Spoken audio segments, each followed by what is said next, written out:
I was about 23 years old and living a very hard lifestyle of drugs, alcohol, partying. I really felt like if I didn't change, I was going to be dead.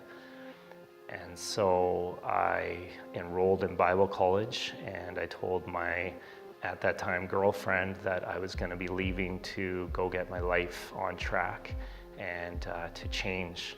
And at that time, she told me that she was pregnant and that if I left, she would abort the baby. And so I was in a really difficult position. If I didn't leave, I felt I would die. And if I left, the baby would die. So I did a lot of soul searching and praying and just crying out to the Lord as to what to do, and I really felt I needed to leave. So I asked her over and over, please don't kill the baby. Just give me 6 months to go get rehabilitated, get back on my feet, and I will come back and we will be together and we'll have this baby. And after that time, I did leave. I went to Bible college, and apparently she aborted the baby. It was devastating. It truly was. I had no voice, no say, even though it was my child.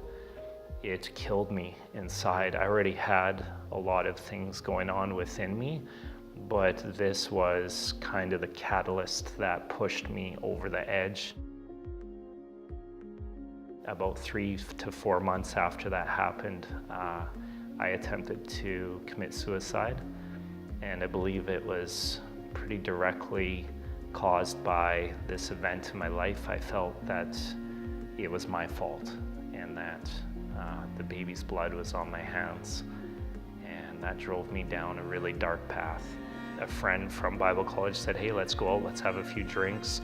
We went out, we had a few too many drinks, and we were driving down a freeway, probably doing about 110K in the car, and I just heard a voice say, end it, just jump out of the car. So I opened the door and I was like, yeah, this is it, it's over for me. And I jumped, and the friend next to me, even in his drunken state, I obviously think it was God's intervention, reached out and grabbed my collar and pulled me back in the car. And yeah, that young Canadian man should have been splattered all over the 205 highway down in Portland that day, but thanks to God, I'm still here.